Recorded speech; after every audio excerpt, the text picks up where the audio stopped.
Ali Budens with the California Primary Care Association. I sense that we're having a little bit of audio trouble, so I am just going to go ahead and get us started.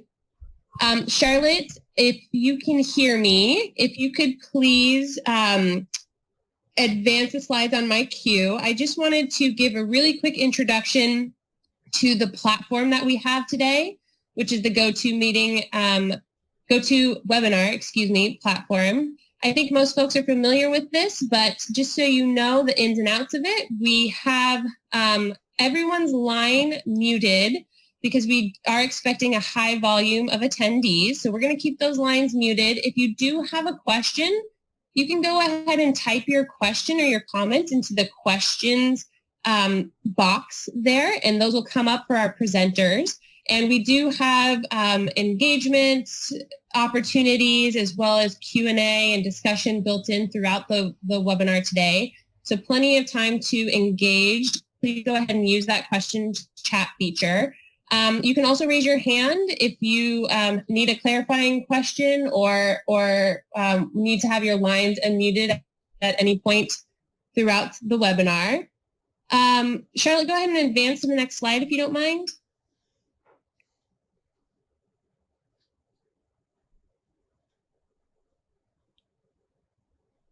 Great. Just wanted to give everybody our the CPCA staff contacts for this topic area. My name is Ali Budens. Like I said, I'm the Assistant Director of Quality Improvement. My email address is on the screen. Charlotte Reishi, our Administrative Coordinator, is also joining from CPCA, and her email address is on the screen. Please feel free at any time to reach out to us about this topic if you're curious to learn more, and we are happy to help you. Okay, so now I'm just going to go ahead and we're going to pass presenter controls over to Leora Wolf-Prasan to get us started for the day. Thanks, Leora. All right, good morning, everyone. My name is Leora Wolf-Prasan. I go by she, her pronouns. I am really happy to be back with many of you who we met in person during our trauma-informed and resilience-oriented in-person workshops. So if any of you were with us in person, feel free to give like an asterisk or an exclamation point in the questions box, just so I know that the folks that we spent time with in January and February that you were out there. Hi, Catherine. Yes, good to see you. Again, so my name is Leora. I am here. Oh, hi, Mary. It's so good to see everyone. Even though I'm not seeing you, you're seeing me. That helps me feel like we're back in community. And for those of you who were just meeting, welcome, welcome.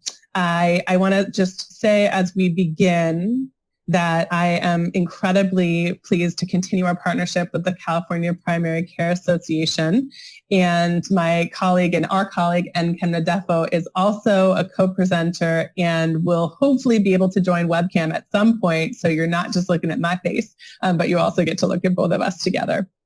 So I'm going to advance and let's see if it's going to let me do that. Okay, great.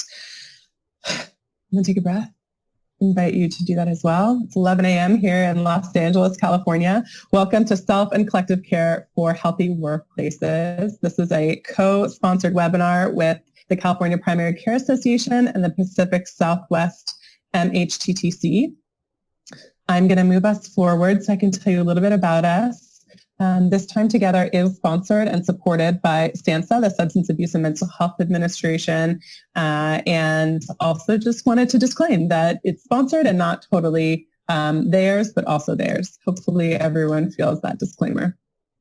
A little bit of intro into our network as the Pacific Southwest Mental Health Technology Transfer Center. So this is not to give you tiny font fear. This is literally just to show you all of the supports that are in the network. So you've got the addiction technology transfer centers, the prevention technology transfer centers, and then us. We're in that kind of like Sienna orange. We're the mental health technology transfer centers, and we provide no cost professional development, trainings, webinars, consultation to the mental health workforce.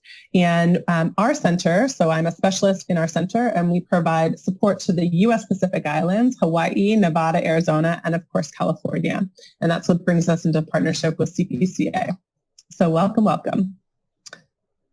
Okay, a little bit about me and what brings me to this work. Again, my name is Leora. I use she, her pronouns. I am born and raised in the Bay Area, California, so hopefully there are some Bay Areans on the line.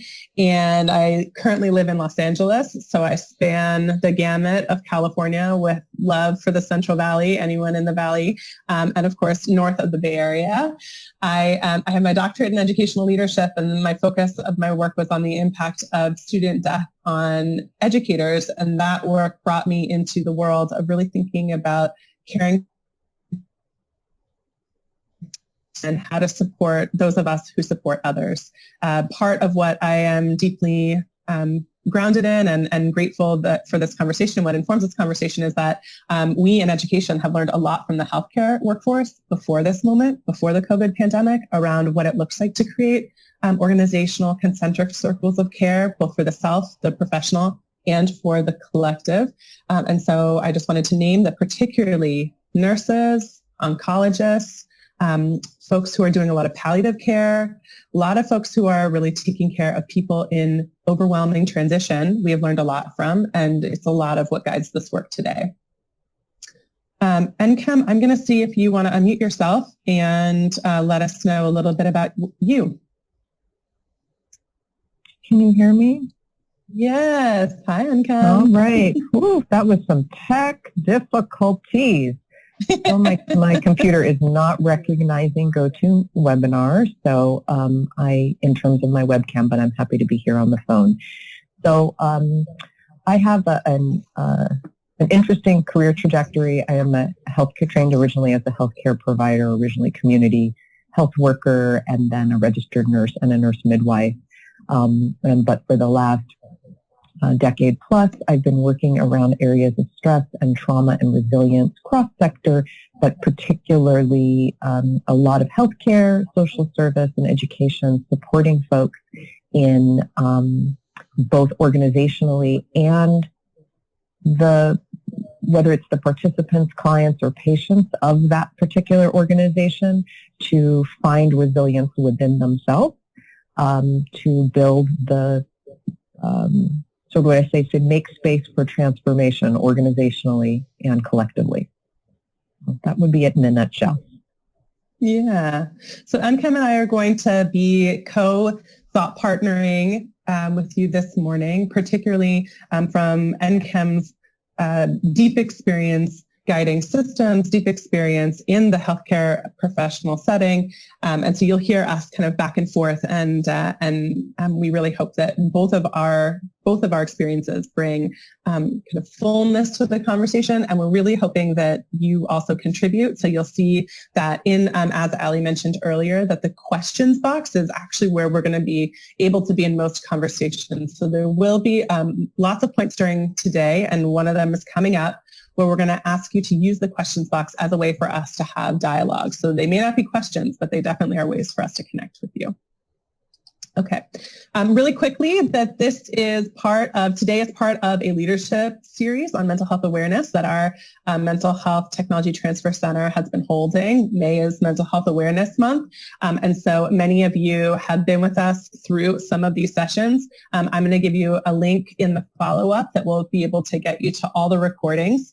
And today we're talking about self and collective care for healthy workplaces. Next week, we'll continue the conversation and deepen it, really thinking about emotional well-being, well-being through emotional PPE, which is our thinking about how do we provide support for ourselves and each other in this moment. So I just wanted to name that next week will also be an opportunity for us to extend the learning. Okay. A couple pieces of grounding and housekeeping before we really rock and roll, which is that today our offering is to start with defining terms and concepts. We hear the word self and collective care a lot, mainly self-care, and so we want to do some actually deep dive into what does that mean and what can that mean and why does it mean what it means to us so that we can be clear. We want to then widen the conversation around just self-care into collective care with doing an introspection into the history and also the barriers and enablers that got us to this place.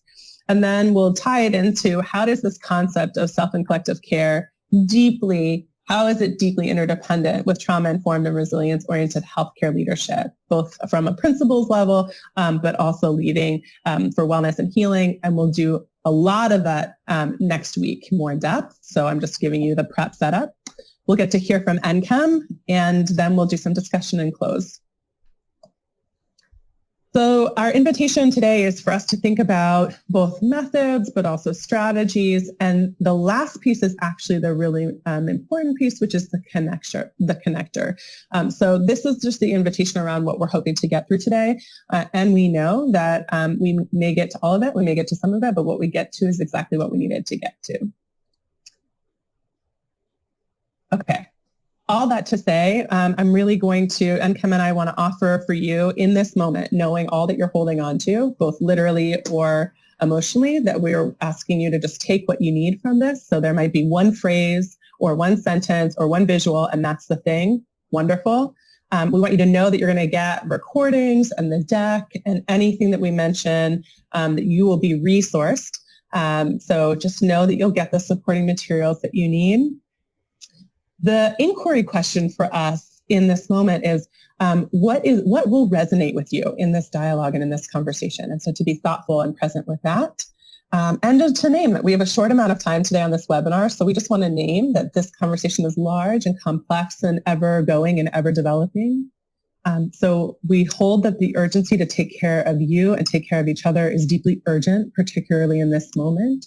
And that we have a limited amount of time together. So we're holding both of those things. The other piece is that many of you have been hearing me on other conversations that I've been using this term now and always, which is that we're in this time of pandemic. We're in this time of grappling with the implications and impact of COVID-19 and all of the data that has surfaced around what we've been ready for and what we have not been ready for, who we have valued and who we have not valued. And this question of self and collective care for healthy workplaces, particularly in healthcare settings, is a now and an always conversation. So it's for this moment and before this moment and after this moment. And then the last piece, and again, many of you have heard this before, is that we're really inviting you in this conversation to really listen for your learning for yourself. Then maybe for your learning in your professional role, either as director of behavioral health or chief medical officer or receptionist, which is director of first impressions, in our opinion, your professional role might come up. And some of you facilitate this conversation a lot, so you might be kind of checking out the way that we have set up the learning, but we're really going to ask you as much as possible to stay in the learning for you as you in your relationship to care and well-being, you in your relationship to sustainability, and you in your relationship to yourself. So all that to say, just want to take a moment and offer you to sit with this question. What part of yourself are you dedicating your learning to? It's a kind of tricky new question. What part of yourself are you dedicating your learning to? So that might mean, so for example, for me, I'm going to dedicate my learning right now to my heartbeat, my chest, because there was like a little bit of frenetic stuff before we got on. And so I want to dedicate my learning to that part of my body so that my part of my body can get some grounding and then I can be here with you, which I'm already feeling because I'm seeing April and Mary and Catherine provide some connection. So what part of yourself are you dedicating your learning to? And the second question is, who might you thank, literally or mentally, for guiding you in this moment? So it might be someone you want to pick up your phone and just send a quick text, thank you for guiding me in this moment. Or it might be someone you want to close your eyes and kind of give some good energy to. It might be someone you want to turn next to. Maybe it's your dog, your cat, your partner. Who might you thank, literally or mentally, for guiding you in this moment? And then I'm going to pass it to NCHEM to bring us through this next piece. Okay, so there's a little dedication and something that I've been doing and I've worked online for some time, even before the pandemic hit, and I'm hearing a lot of people talk about the fatigue of being online and working virtually. And I think about the request that we social distance and what that's doing to folks outside of workplaces where we're showing up at work physically. And so this is a little bit of an antidote, and also to help set us in a way to be better prepared to engage here. And so this is a way to orient ourselves into our physical space, to connect to ourselves and our environment, which makes us more receptive for this engagement with each other. So wherever you are, whether you're at work or at home or in your car or wherever it happens to be, just that you pause for a moment and start to use your senses to engage to your physical environment, to connect. Start first actually with hearing. What sounds do you hear around you?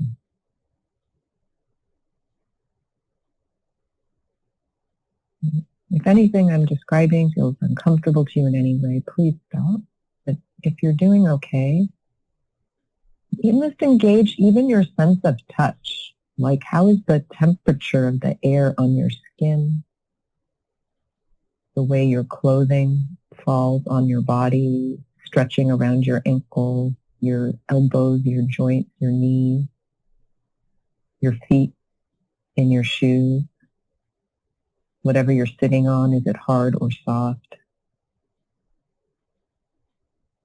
And taking in what's around you visually. Very slowly moving your neck, moving your eyes, colors, patterns, objects. As you take that in, the sight, the touch, sound, perhaps you're noticing yourself settled, more connected to yourself, to your environment, and to the present moment.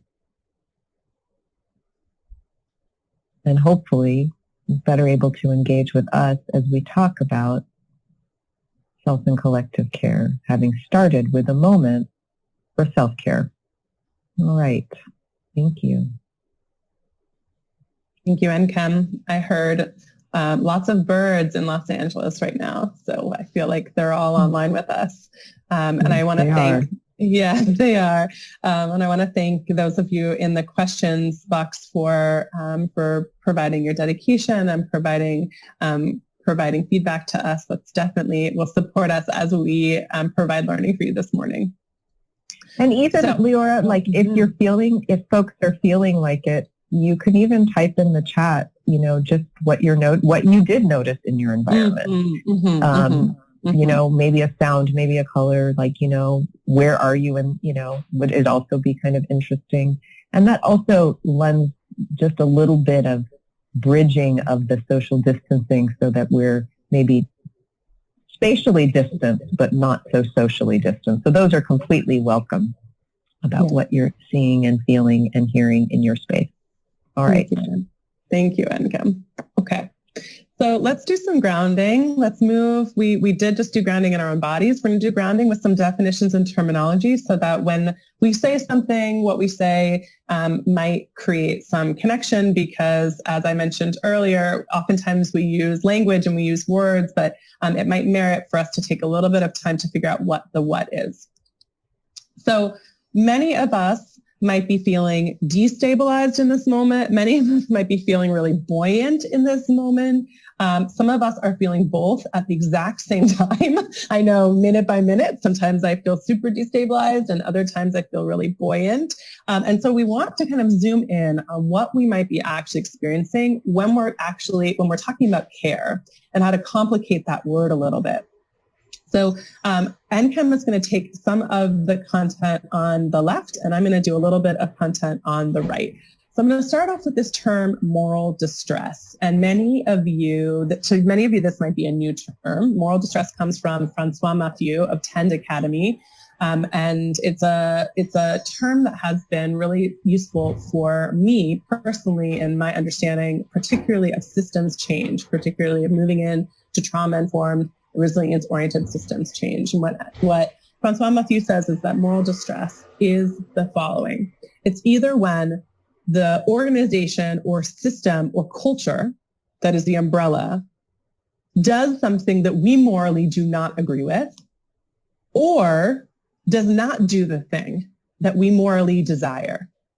And that tension actually lives in our body physiologically the same way that toxic stress might feel, the same way that all the other content that NCHEM is going to go through might feel.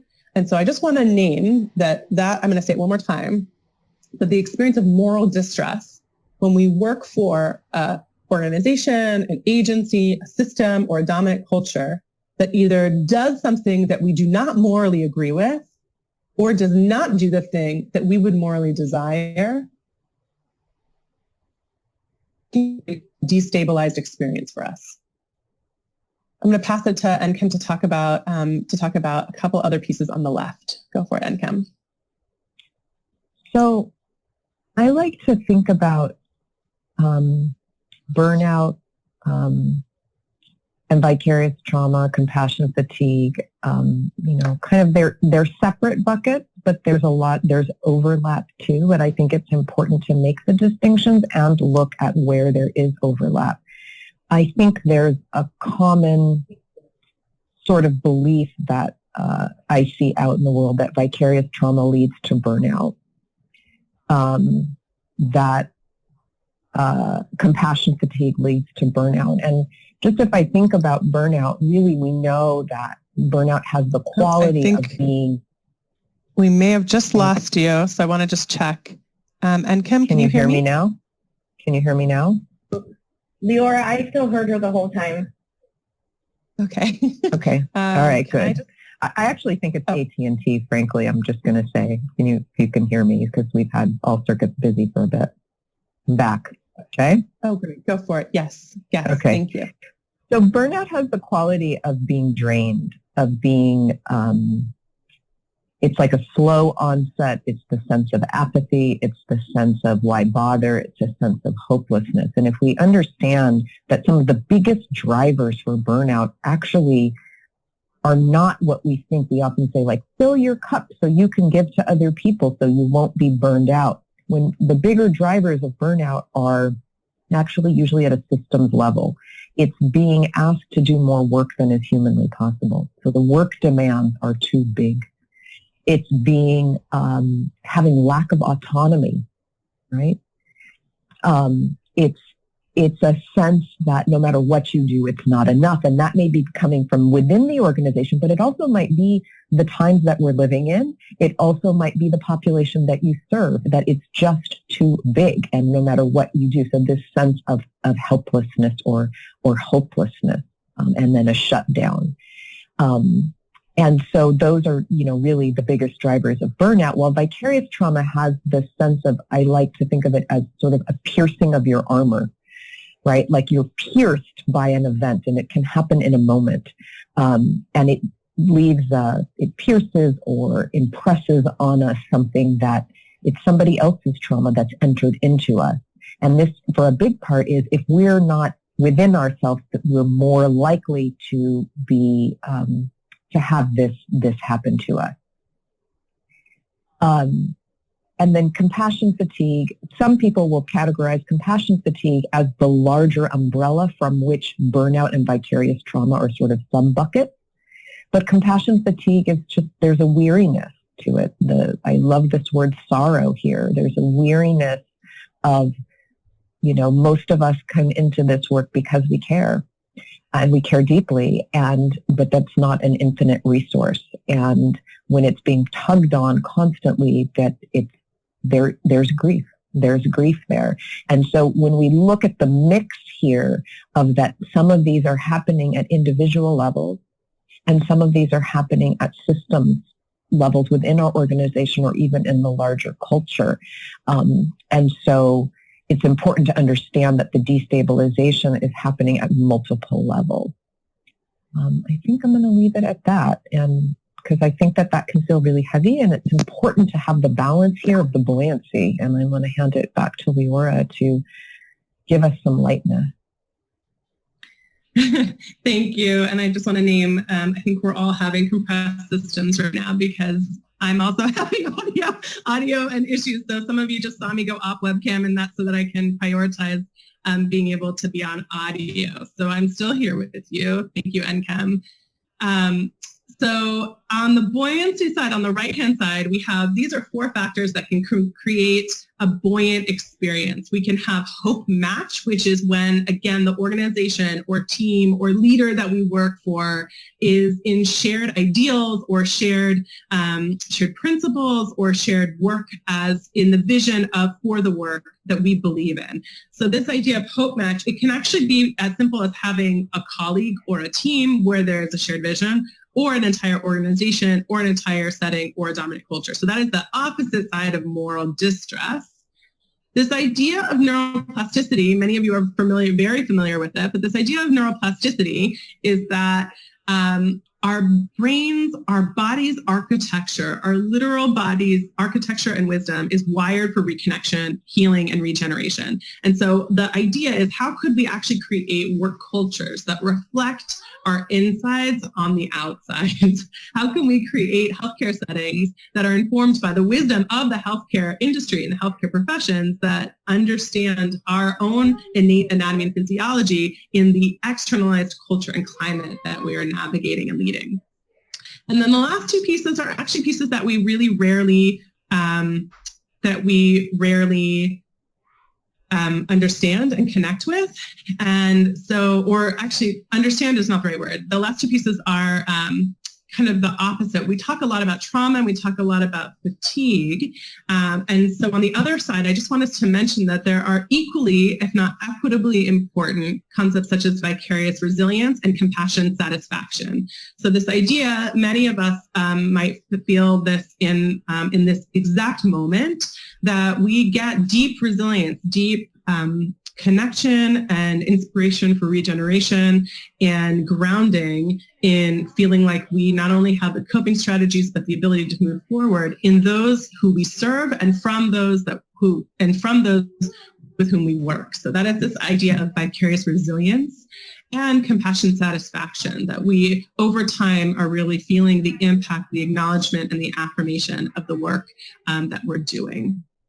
So I'm going to move forward. I'm just curious, for those of you in the conversation, I see there's almost a bunch of us, if you might sit and think about, in this balancing act between destabilization and buoyancy, where are we on the left-hand side, on the right-hand side, even today, in this moment? Some of us might be feeling way more left. Some of us might be feeling way more right. And feel free in the questions to actually just write like more destabilized or more buoyant or left-hand side or right-hand side, so we can kind of see where folks are in your experience of the workplace, or even in your experience as a professional in this moment.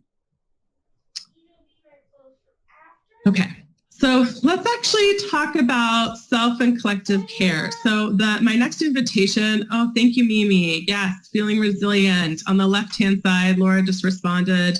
Actually, I'm going to move back because we're getting responses. So there are some folks who are saying very much on the left-hand side, although a few weeks ago on the right-hand side, absolutely.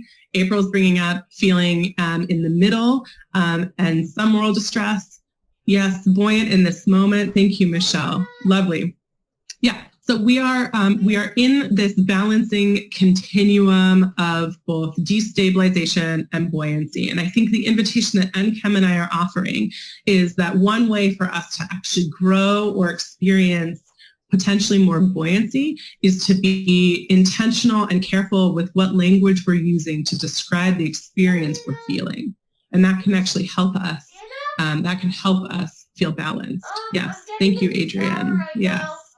Okay, so in light of that, same practice of putting your responses in the question box. I'm going to ask for you, just the first question is, what comes up for you when you hear self-care?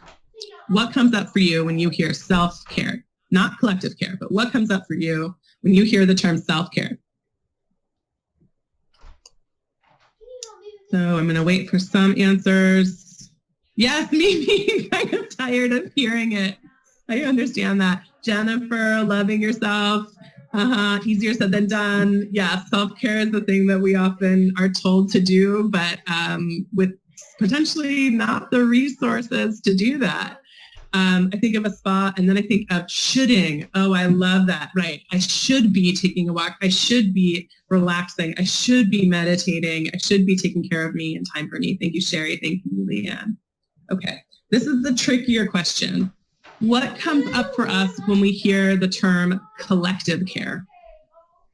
What comes up for you when you hear the term collective care? So you can do the same thing, putting in the chat box. What comes up for you when you hear the term collective care?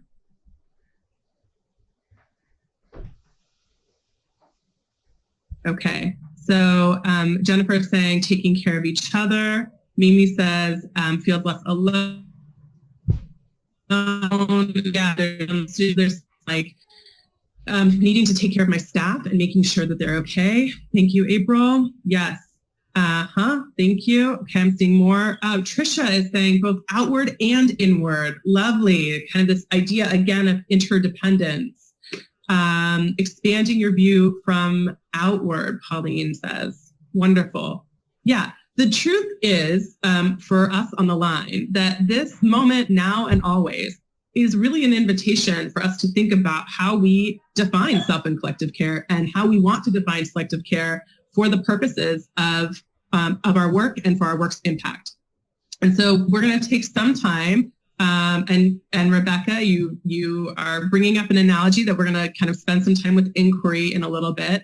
And I just want to mention what Noah put in the questions box, which is seeing us support each other and advocate for individual self-care. So there might even be some action, some deep leadership skill and action, both at the leadership with a capital L and leadership at the lowercase l levels. Thank you. Okay, wonderful. Thank you so much for putting your thoughts in the chat box. Ubuntu, yes, Alondra is bringing up Ubuntu, which is a really important, maybe actually Alondra, as I move forward, you can give 2 lines about, for your colleagues who don't know what Ubuntu is, interdependence, but you can give 2 more lines about what that means in your leadership. And I'm going to move forward. Okay, so we did hear from, who was it? From someone who just gave us that analogy of putting, oh, of course, Rebecca, from putting a mask on yourself before putting it on someone else. So we've heard this idea before, and I want to say that, yes, it is the adage around self-care that we think about a lot, and I want to just offer that it is, of course, important, vital, essential for putting on our resourcing, for ensuring our grounding, like NChem walked us through at the beginning, for really putting our stabilization and our buoyancy at the center. And I want to recognize that this is not the whole conversation. So part of what NChem and I are offering is for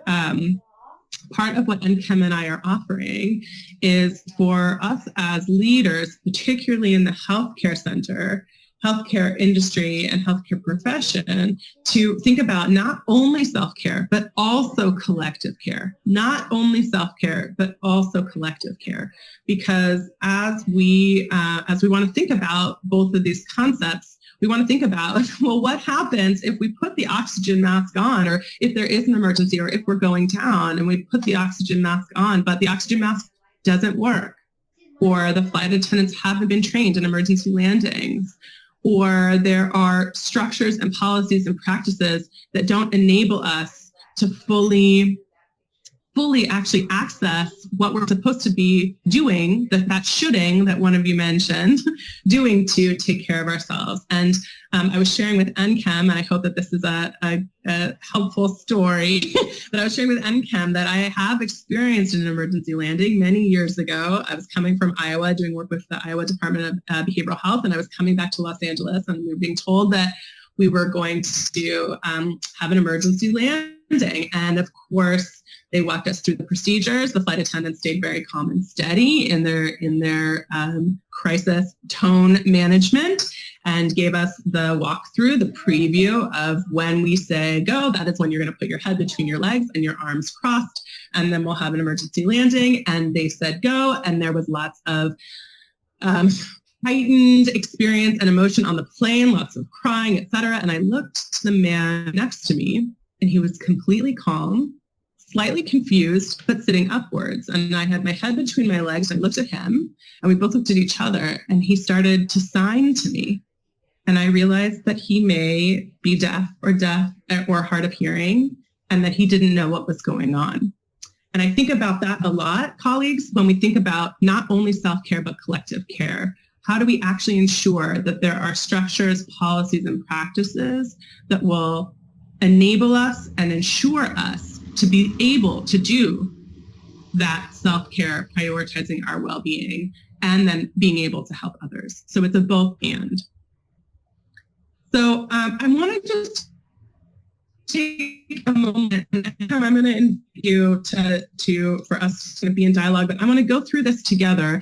And I do recognize that some of you, before we get into kind of the history of self-care, I want to kind of just notice that some of you said that you're not able to see what's being put in the questions box. And so I and NCAM are going to do our best to be reading out what we see so that you can feel like you're in dialogue and in community. Okay. So we want to take this moment to talk about the history of self-care, particularly because it helps us understand both how we have been set up and how we have set up to be stable, and also set up to potentially experience destabilization.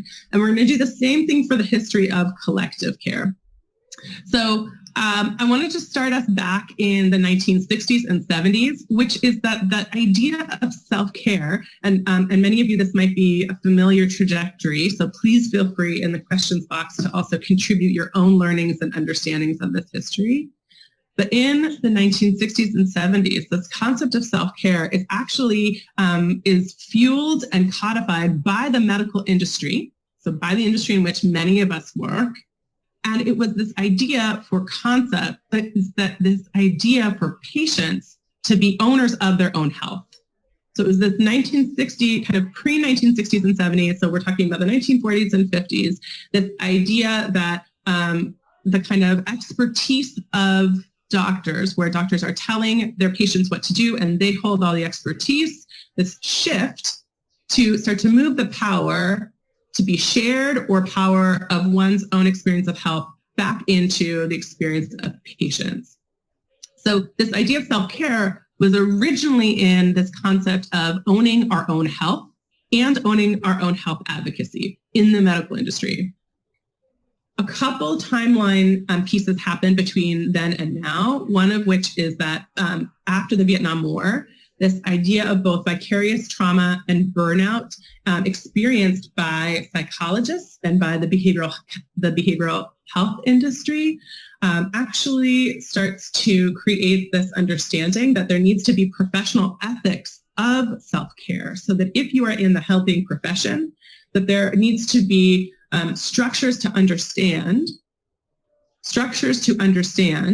how we need to take care of our own relationship with the pain that those we serve is bringing to us, right? So that transactional or transformational relationship. So that's post-Vietnam. We move into the 1960s and the 1970s, and we see that self-care actually becomes really foundational for political activism, that self-care becomes a reclamation over one's health, deep connections with feminism and with reproductive justice, deep connections with understanding self-care as a right, and self-care as a way to actually advocate. And I'm saying that word because one of you put the word advocate in our conversation earlier. So that's a connection that you were making in our history of how we got there.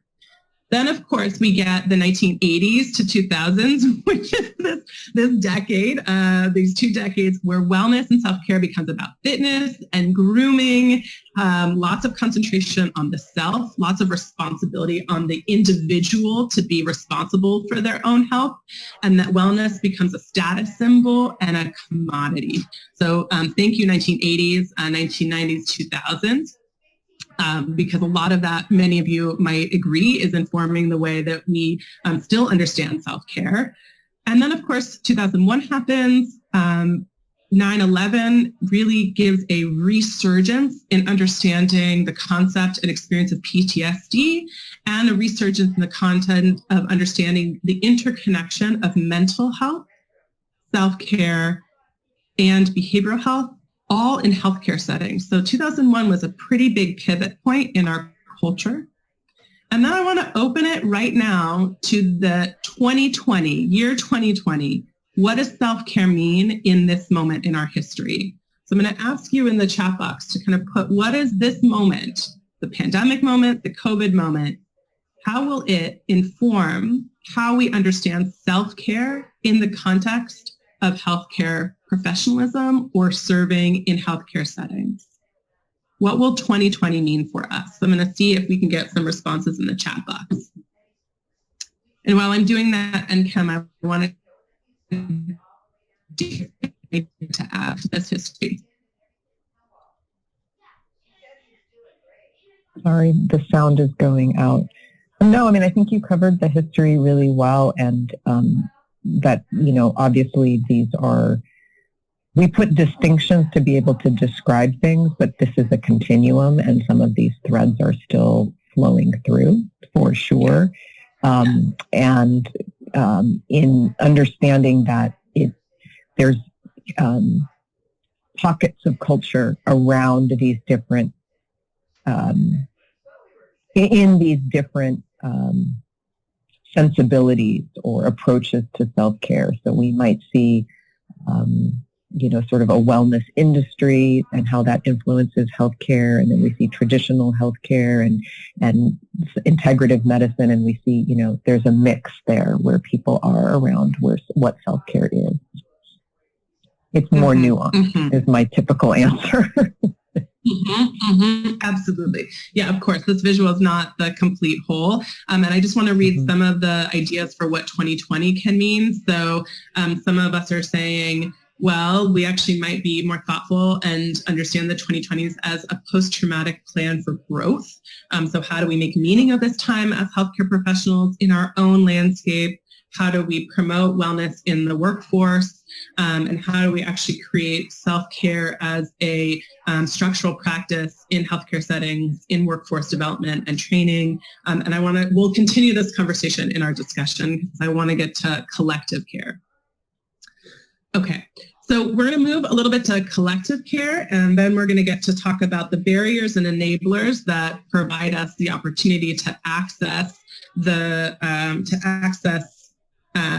both the barriers and enablers that create destabilization and also help us access buoyancy. So let's look at collective care. And again, as Enka mentioned, this is our thoughts. This is not necessarily the completion. So I really invite you to put in the chat box your understanding too of how we got to this, what this idea of collective care has felt like and looked like in your experience and in your community's experience. So we want to start pre-1960s and 70s. We just want to acknowledge that the concept of collective care, of interdependence, and Alondra lifted up the concept of Ubuntu, I am because you are, that many of us come from deep cultural, ethnic, faith-based, or immigrant narrative-based paradigms and constructs that center our well-being inherently informed by our community's well-being. And many of us come generations and centuries of defining wellness as an issue of the whole and not just the individual. So we wanted to name that as the always, before 1960s and now. And that in the 1960s and 70s, again, we see this reclamation activism, so that many of us who work in healthcare clinics, that we actually want to give homage to a lot of the activism that created this reclamation, that if the system wasn't going to provide healthcare access for those we marginalize and those we disenfranchise, that we're going to take on community healthcare clinics, both in brick and mortar and also in structure, in providing food and providing mobile access. And that in the 1960s and 70s, we see this huge surge of peer support. So mental health care models, mental health models develop around peer support. And then the 1980s and 1990s, many of you started or were in the profession at this time. And in the 1980s and the 1990s, we see that the experience of AIDS and HIV activism really reforms and promulgates, again, the understanding that if the system isn't going to take care of us, we have to take care of ourselves. And how do we actually advocate in the system to make changes so that it is patient-centered, it is human-centered, and it is person-centered? So that's the 1980s and the 1990s. Of course, this is a pretty reduced capture of the history of collective care. So please, again, in the chat box, in the questions box, put your own input. And then in the 1990s to today, we kind of turned this chapter that this is the advocacy for healthcare reform. The mental health peer movement emerges in mainstream, so recovery models become part of the way that we talk about support and talk about wellness, and the kind of structural mutual aid collectives. So I'm going to name to my colleague Encam that we can talk more about this in the discussion, because I want to move into talking about barriers and enablers. But I'm just curious for those of you, as you are listening and as we are learning together, to kind of see where the ebb and flows, like how does the way that we as, in the macro, that we as a culture have defined self-care or have experienced collective care, and how might that inform your understanding currently, and where and how that might inform your leadership moving forward. So we're moving into, we're going to talk about self and collective care, both in the meaning and the practice. And this actually comes from a pretty rare study, and it's a recent study of asking palliative care nurses and doctors what it means when someone says self-care to them. And what they found is that the idea of self and collective care ranges in both meaning and practice. And actually, in order to provide self-care, we have to talk about it. And in order to provide collective care, we have to practice it, right? So it's kind of this combination between a proactive and holistic approach to promoting personal health and well-being. So some of you already said that. It also includes maintaining a range of personalized care strategies, both within the professional and non-professional context. And again, this was in 2018. We might all kind of sit with the idea that in 2020, during COVID, we're seeing a very big blur between the professional and the personal. And many of us have kind of even more heightened blur line between those seemingly disparate contexts. And then managing barriers and enablers to care practice. So we're going to talk about that last one a little bit more in depth. So on the left-hand side, we named some barriers that prevent us from accessing self and collective care, prevent us from accessing the definitions that we started with at the top around buoyancy. So as Encam mentioned, some of the barriers are workload, stigma, so help-seeking stigma. Are we on a team or in a work culture where saying I need help or I'm not well will be received with compassion, received with response, or will there be stigma around that? Is there a feeling of threat if we voice our vulnerability?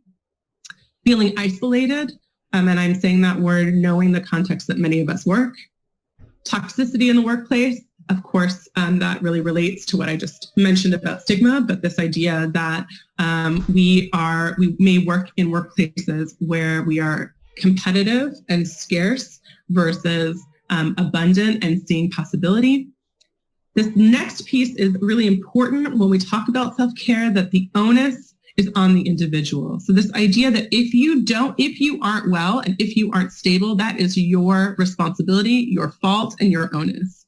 And I really want to invite us to think about how we can interrupt that paradigm, because what only happens is that if we put the onus on the individual and then we lose sight of structural determinants of health, we lose sight of systems of inaccess and systems of barrier, the systemic construct of barrier, then we're actually creating a spiral of that shoulding, as someone mentioned earlier, where the individual is feeling even now more guilty, more responsible for not being well. So it's a spiral effect.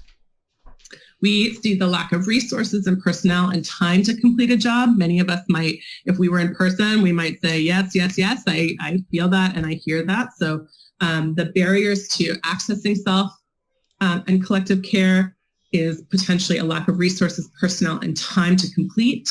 Overextension, which is many of us are feeling overextended right now. And then the last one is really crucial, the absence of peer support and reflective supervision. I know it just says supervision, but I'm adding the term reflective supervision, which is this idea that we're going to get affirmation. We're going to have someone who's going to invest in us, not only as in ourselves, but also in our ideas, and that we may not have someone to help us make meaning or problem solve or solution find. So I just want you to note on the left-hand side, how many of these pieces are self-responsible, and how many of these pieces are structural responsible, and how many of these pieces are both? How many of these pieces are self-responsible, and how many of these pieces are structural responsible? And I know, Victoria, you have a question around grief overload. And so I'm just going to heighten that so that, and Kim and I can discuss that when we get to the discussion section. Thank you for bringing up grief and its relationship with self and collective care. On the right-hand side, we're seeing the enablers. So these are all of the structures, policies, and practices that will allow us to most access our self and collective care. So really, not a big surprise. They're the opposite of what our barriers are, right? It might be that we get leadership and modeling, we have healthy debriefing, we have shared responsibility, connection and meaning making, and connection to purpose, which you may connect to my mention of hope match at the beginning of our conversation. I'm going to go to the top. I didn't skip over it because it isn't important. I skipped over it because I want to spend more time with it, which is that what might enable us most to building cultures of self and collective care in healthcare settings is learning from those who've experienced chronic illness and learning from those who have both personal and generational structural and access to healing, and how we might actually create policies and practices that reflect those who have been pushed out the most in order to respond and interrupt and rewire. So we're going to talk about a couple of these pieces more next week. I want to name that. We're going to talk about leadership and modeling, healthy debriefing, and boundaries. What a lovely B word that all of us, I'm sure, can spend way more time on, me very much included, and connection and meaning making. Okay, so we're going to shift. And I'm just going to ask you in the questions box if you might put one takeaway or aha that is sitting with you in this moment. And I'm going to read them out loud because I don't know if you can see what is coming up in the questions box. So what is one question or aha that is coming up for you from our conversation thus far? One takeaway. One question or aha.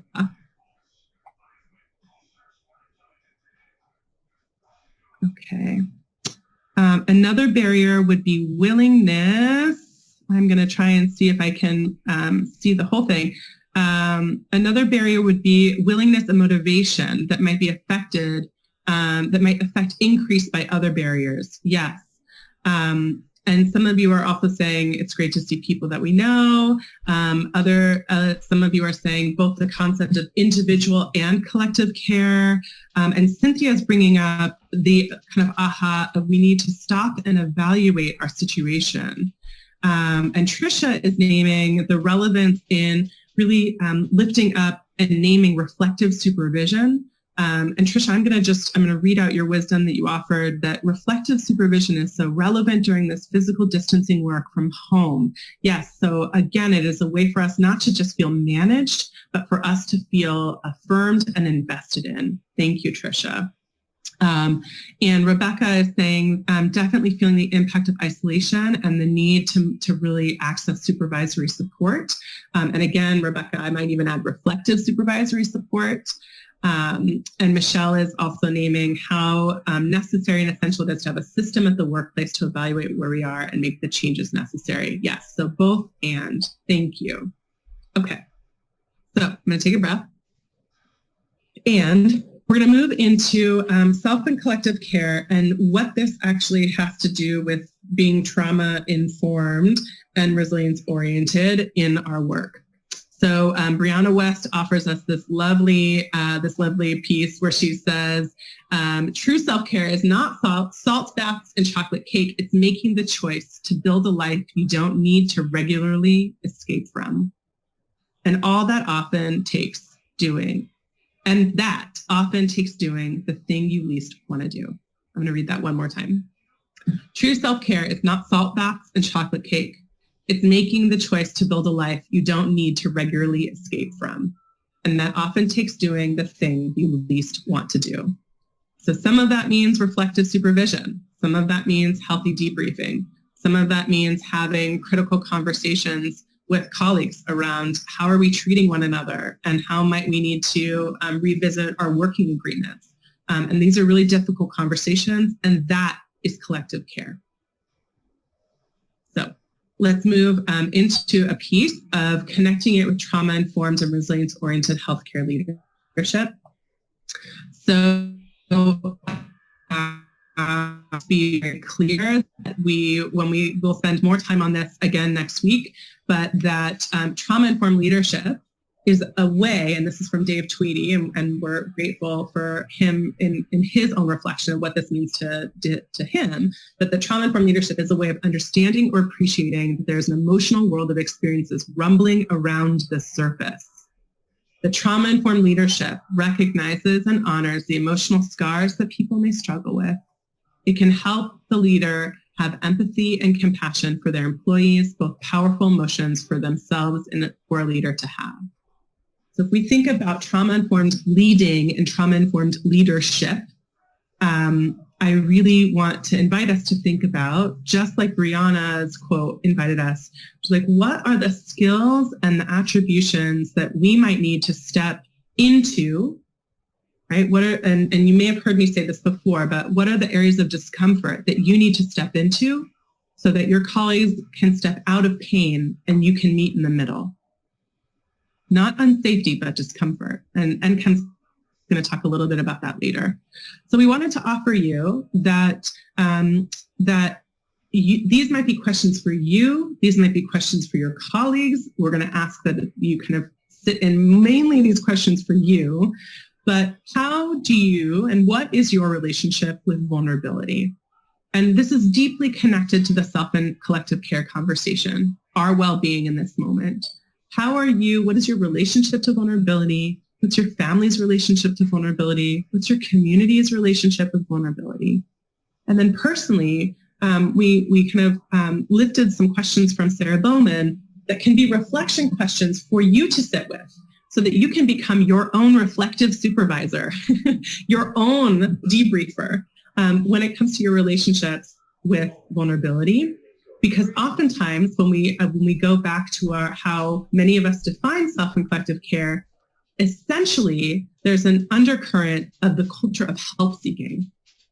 And for us as the collective, we might need to do some more inquiry around how we can create work cultures where help seeking, where vulnerability is not only validated, but is actually rewarded, so that we can become a trauma-informed and resilience-oriented organization and work culture for ourselves and each other. So these are, we're not going to go through these questions in depth. These are kind of our takeaway gift for you to sit with. And our invitation is to sit with them with yourself first, and then to sit with potentially a trusted partner and to be in conversation with them. Okay.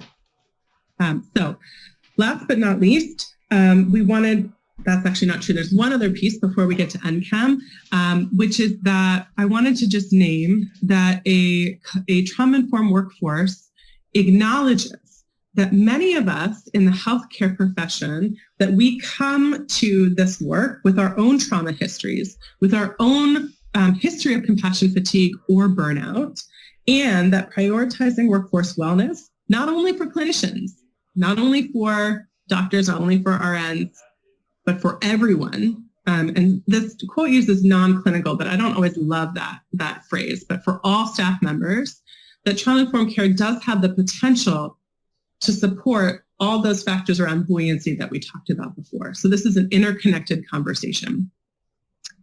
All right. Really last but not least, before we get to NCHEM, and NCHEM, there are some questions that Christina has raised, that other folks have raised that maybe you might be able to speak to. And Charlotte, maybe you can give NCHEM those questions in our panelist chat box so that NCHEM can address them. But I wanted to name, before we transition to NCHEM, I wanted to name that many of you are familiar with the trauma-informed principles. And so I want to make a connection, a distinct connection between self of collective care and trauma-informed practices. So we might be in cultures where when we think about trauma-informed, we think about screening, or we think about ACEs, or we think about concretes. But I want to argue and maybe or lift up or suggest that that actually the self and collective care piece is deeply, again, cultural. It's about creating safety, psychological safety for our colleagues, trustworthy and transparency, so shared decision-making to build trust. And we know that trust is built both on character and competency of leadership. Peer support, so individuals, again, being able to find affirmation and witnessing.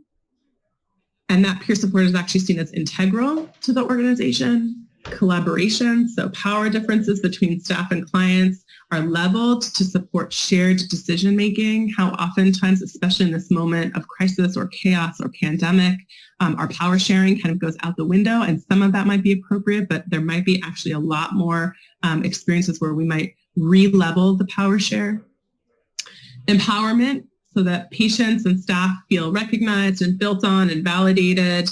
And again, that we reflect our internalized architecture around neuroplasticity to really believe in our ability to heal, that we are not the thing that happened. We are more than the thing that happened. We are humans and kind of rehumanizing our workforce and our workplace.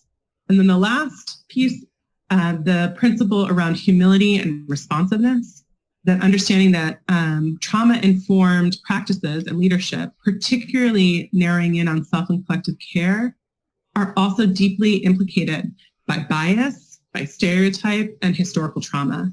And so some of our questions around vulnerability or around health seeking, and even you saw this in our history of self and collective care, are deeply informed by power, deeply informed by people's experience of power over versus power with. And so in order to ensure that we're providing self and collective care through a trauma-informed lens, we want to make sure that it's humble and that it's responsive, both at the self and collective level. So I'm going to pass it, to NCHEM. I'm actually going to hold our reflection until we get to discussion. I'm going to pass it to NCHEM. And NCHEM, you are going to let me know, I'm going to mute myself, and you're going to let me know when you want me to advance. And we're going to hear from NCHEM a little bit about what this looks like in practice, because I've given a lot of talks. So we're going to hear about the walk. And I see your question, Christina. I responded to you that's a great question about the actual implementation, because I think there's a lot of ideas around trauma-informedness, and I think that parallel are moving alongside with the move for self and collective care, and how do we ground them? How do we actually make them, actualize them? And so I have this idea here, and you can go ahead and advance the slide, Leora. This idea of acknowledgement, accountability, and accommodation. And I guess I like alliteration. I don't know. Many of us do. And this actually came up in a wellness group that's an ongoing process that I'm doing with an organization here in the Los Angeles area. And a big part of before you can do anything, you have to acknowledge, right? You have to acknowledge the need for care, right? And truthfully, long before COVID, this is a much harder thing to do than meets the eye, to acknowledge need. And it harkens back to what Leora was saying about vulnerability. I'm a healthcare worker, healthcare professional, and most of us who go into caregiving professions of all kinds, we have an outward focus. It is, it's defining of our career. It's a model of service. It's really been defined as a one-way street. We are serving. Okay, so that's an outward focus. And for many of us, that rests on probably a childhood of also being the helper, right? And when I work with people, I regularly, when I ask, I say, so are you the caregiver only at work, or is that also in your personal life? And everyone's like, everywhere, right? So does that resonate with you? Is that something that you realize that you have the outward giving, the service in every way? And so you acknowledge, it's not that you don't acknowledge need for care, it's you've been trained and very seasoned in giving care to others. And so when we say self-care, it's asking us to turn inwards, right? And there's a lot of pushback from that. And I think we need to be honest. if it was so easy, we'd all do it. And it's not so easy. And I think it's important that we surface or highlight where is this pushback coming from? Because I think it's a difficult conversation, but if we don't have it, we're never going to get through this, because you get into the shoulds, right? And if you have any questions as I'm going, or any things that you'd like me to address, please, I'm keeping an eye on your questions there and we'll address as I go. So where does the pushback originate? One, you've got to stop and feel. So it's not just like, you have your relationship to vulnerability that Leora talked about, but we have to actually stop. And we know in healthcare, on a good day, pre-COVID, there's incredible time pressure. And that's only been magnified in COVID response. And we really need to say, like, where is this time? And it's the question, I forget who asked about, where is this time for processing grief of loss of patients, right? When you have to go to the next one. And so it really needs to be named, but it's not just that there isn't enough time in the day. When we are physiologically stressed, it causes a sense of time pressure, true or not true. So there's two things happening there, the being aware that there is not much time, but also our physiological stress states are giving us the illusion that there's even less time. And that's an area we can work in, okay? Another thing here is we have to have the capacity to actually feel, to turn inward. When we are under stress, we also have physiologic changes that cause some degree of numbing, because it's the time to act, not the time to feel, right? It's the time. And the more stressed we are, the stronger those mechanisms are that numb us to our emotions and our body. So there's also some biological impulse to move and not feel that we are working with. Again, these are areas that by understanding this, we can work with it. And lastly, I want to say that is very true is that there's a lot to be felt. There is a lot to be felt. I've had the honor of working with actually chaplains in some New York hospitals right now through COVID. And you can imagine the weight that they're dealing with there in that response. And talking about how much is to be felt. And that if we actually stop and feel it all, we will be overwhelmed. It is too much to bear. And I think I just need to give some space for that heaviness, because that's real, right? That's real, right? So, and I see Victoria here sharing about, knowing who one has to mourn. A one-time encounter with an individual in which a conversation is very intimate may elicit more of a grief response than a relationship with a client that is over a longer duration. Yeah, grief is a mysterious thing, and our connections too, about what strikes. And I often think about grief as, it's not just the current grief, it's all of our past grief, and they kind of get together and have babies, and there's a lot of grief everywhere. And that's really, so many of us are holding back a tide of grief. And if we stop and we turn inwards for self-care, we feel like we're going to collapse. And it may actually be true. And who's going to pick us up? We don't have a lot of good models in healthcare, particularly for professionals, of what does it look like to fall apart, right? We've got to be the strong ones. We are historically the strong ones. And so any conversation about self-care, and we, make it look so easy, just do it. This is all that we're really legitimately struggling with before COVID and only amplified now, right? So when we ask folks on an individual basis to do your self-care, right?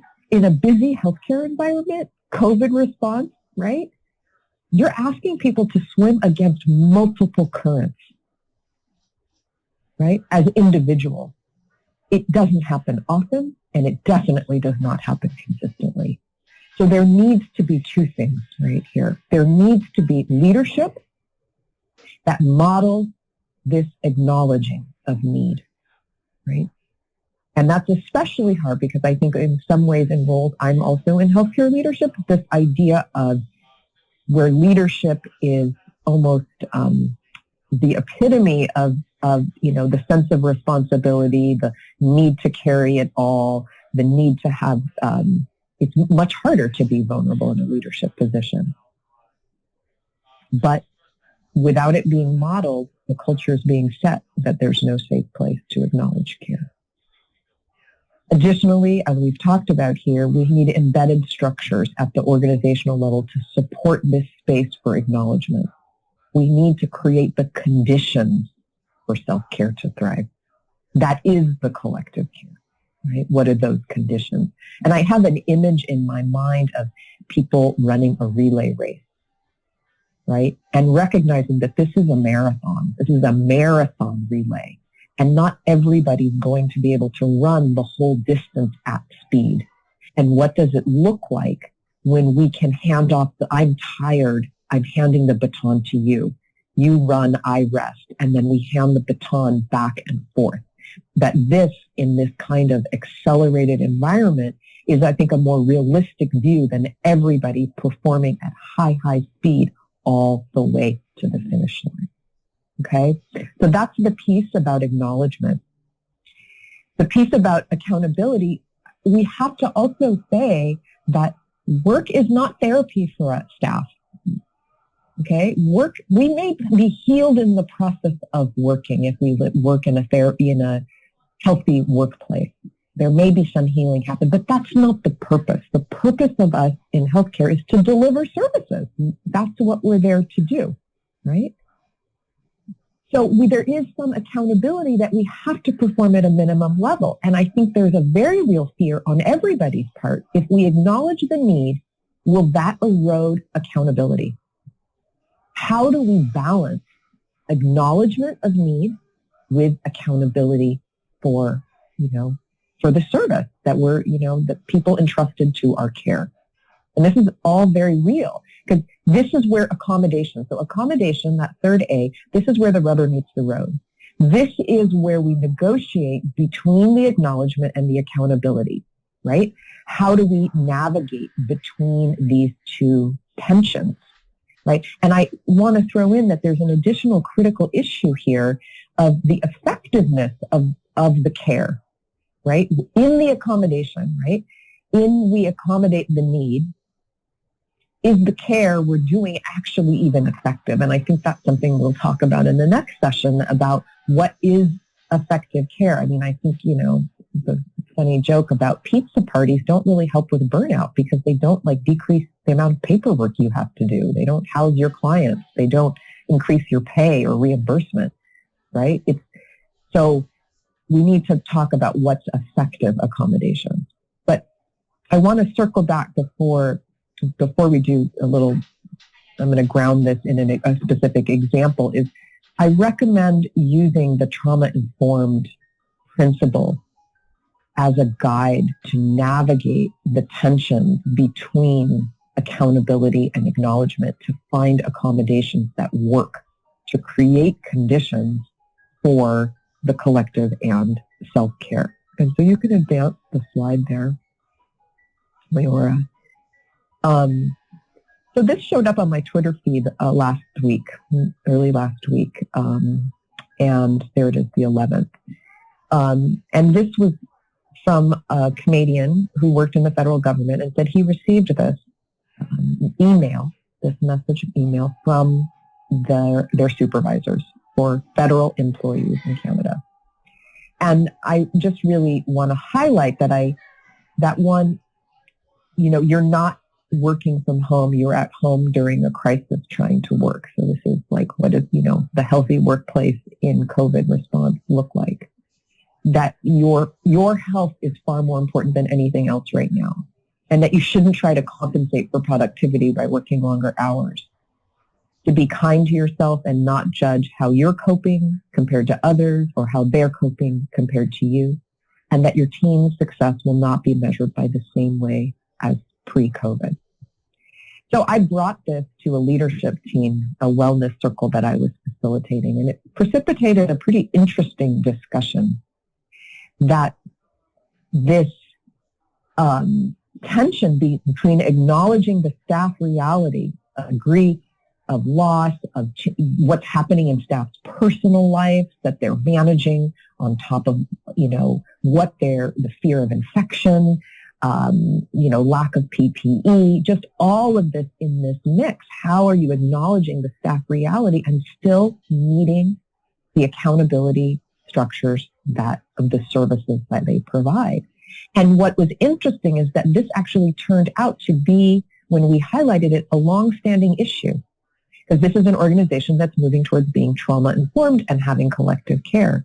And so this was, and what really turned out to be their biggest personnel issue, right? And so we circled back to the trauma-informed principles and saying, like, how do we center safety and trust in conversations with staff? How is it that leadership has to acknowledge for themselves what their own needs for care are, so that they can be in the place to be in collaborative conversations, right? There's the collaborative principle, trauma-informed principle. It's very hard to be collaborative when you're very stressed out. And so that the leadership needs to acknowledge their need for care so they can de-stress, to enter into those collaborative conversations, because that's what's needed to create a culture of collective care.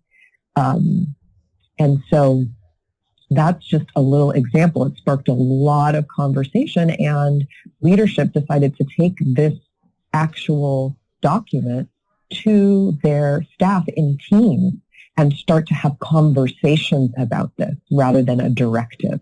And that's very, there's a lot of ideas when many minds come together about how to get through this. So I want to open it up and bring Leora back in and address some of the questions about grief, and there was a question about confidentiality with all of this sharing. And if you have any other questions about anything either that I've just shared or anything that we've talked about earlier, please, more than welcome to pop them there in the chat. Yeah, and Kim, we have about 1 or 2 minutes. And so I'm grateful that actually many of the pieces that we had mapped on to bring up in our discussion, you brought up in what you shared, walking through how you sat with this and how you used this. And so I'm feeling that our discussion was honored a lot in walking through this concrete example. And so again, like Nkem was naming, we want to offer you an opportunity to put questions in the question box, not only questions that we might be able to address in our time together today, but that we will absolutely address in our session next week. in this idea of emotional PPE. So I want to offer, NChem, that as we think about shifting and coming to a close in this conversation, that many of us might be really inspired by this example, or we might actually feel deflated by this example because we don't feel like this can come from our leadership. And so my direct question for you is, what is your, for lack of a better term, like implementation advice for folks who might want to bring this to a staff meeting or may feel deflated by this example? And maybe if you can give a couple sentences and then we can move into close.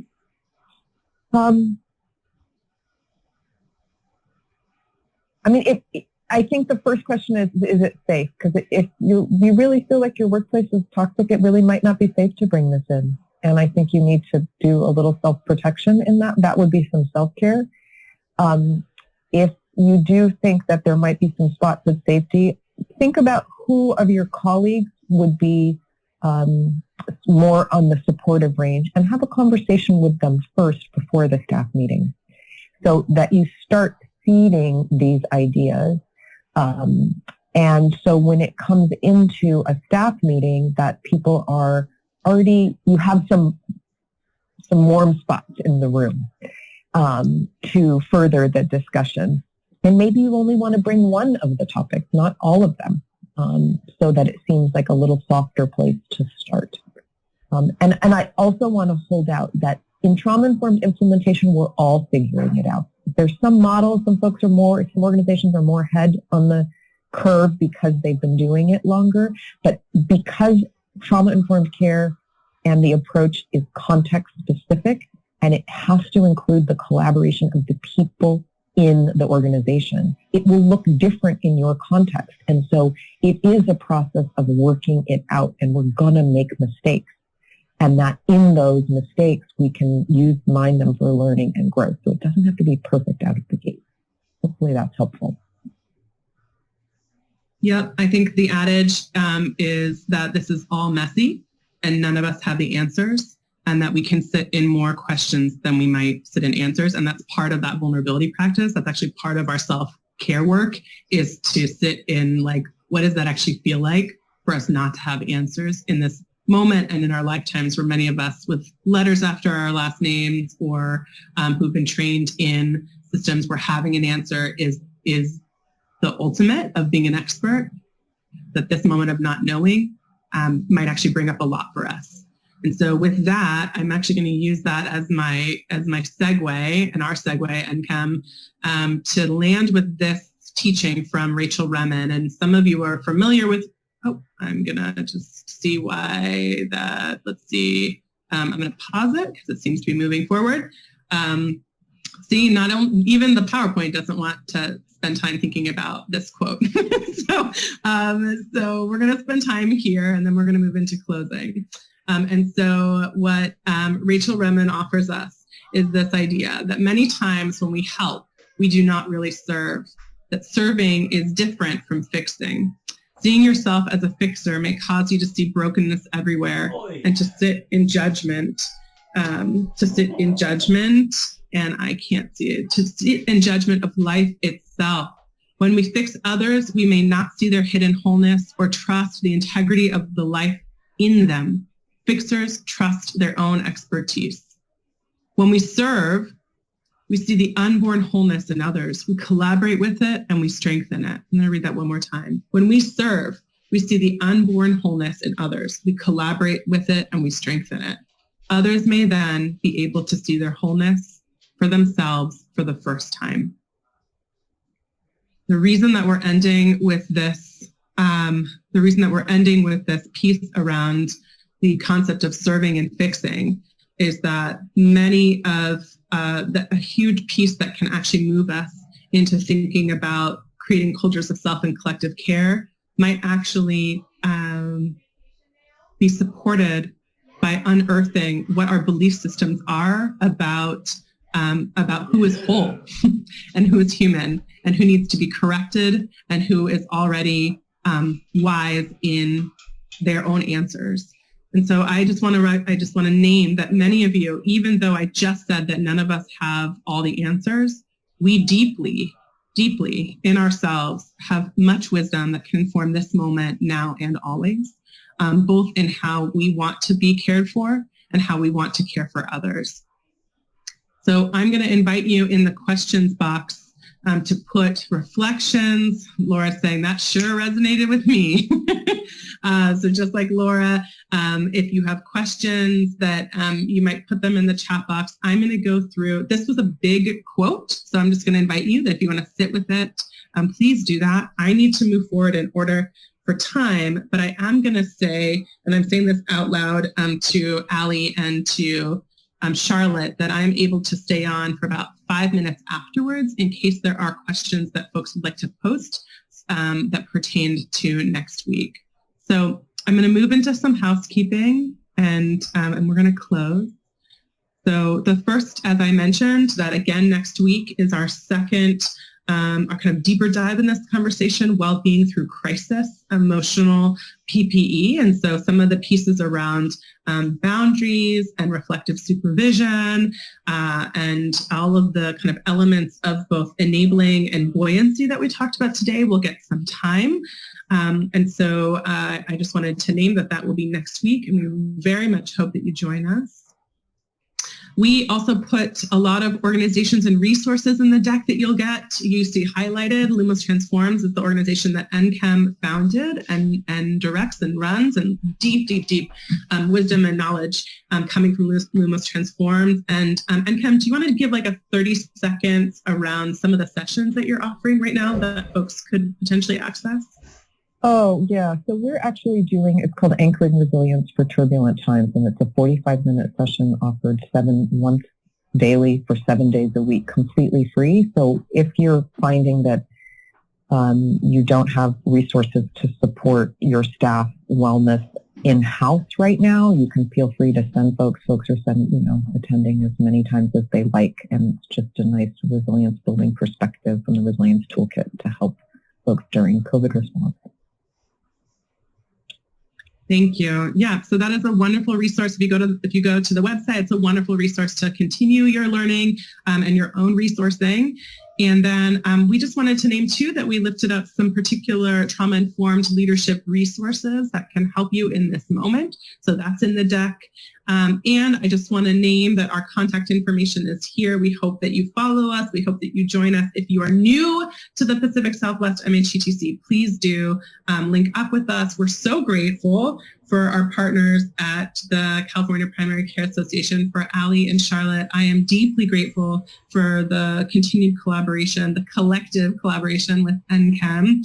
And I want to say thank you to all of you for being in this conversation, for communicating and connecting as best we can through this platform. I'm going to start my video with the hopes that my audio plays, but I just want you to see that I am saying hi and I'm here with you, and that I hope that we will see each other next week.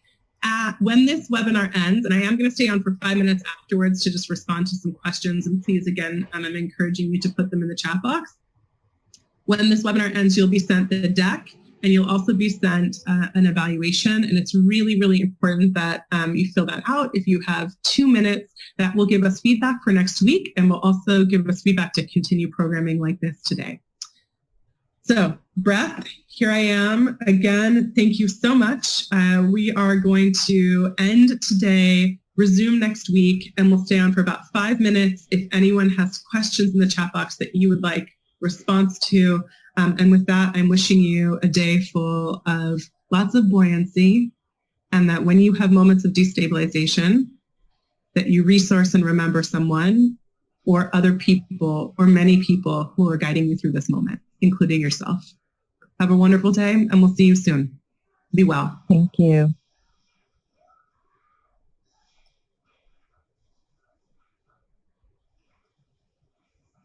Okay. Thank you, Sharon. Thank you, Jane. Thank you, Alondra.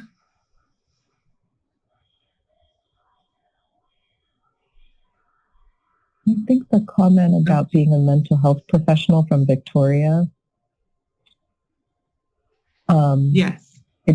It's about it not recognizing that being a mental health professional does not inoculate us from being impacted by our work. Rather, it allows us to recognize that we will be And in some ways more so because typically you also serve that role personally. Yeah. Maybe so there's no break. Mm-hmm. Yeah, maybe we can actually, Charlotte, will we be able to get the data from the questions box? Because there's some rich nuggets that will be so good for next week. Yes, ma'am. I just downloaded the document for you guys.